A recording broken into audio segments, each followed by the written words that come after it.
show you something that we've been working on to make your life easier when it comes to uploading grades to those virtual classes that have students from different extensions.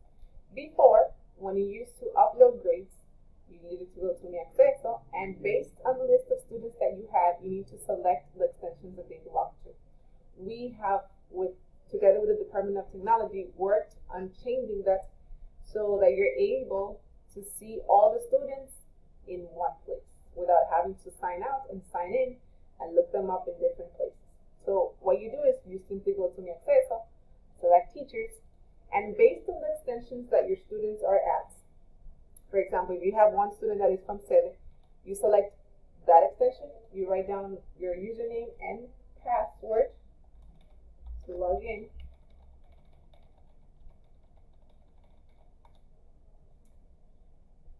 And after you've logged in, selected the period, the class, you will see now that it says which modality that class belongs to, and you select the partial.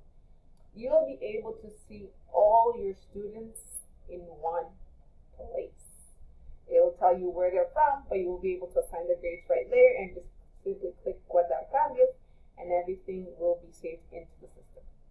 Something important to keep in mind is that when you're assigning grades, if a student actually gets a 0, let's say in homework, then you need to write a 0. Otherwise, the system will read it as incomplete because you didn't assign the grade in that column, and it won't tell them if they passed or failed.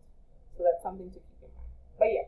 But basically the most important information is that this will help make your life easier, and you will see all your students in one place without having to sign out and look for them in the other extensions.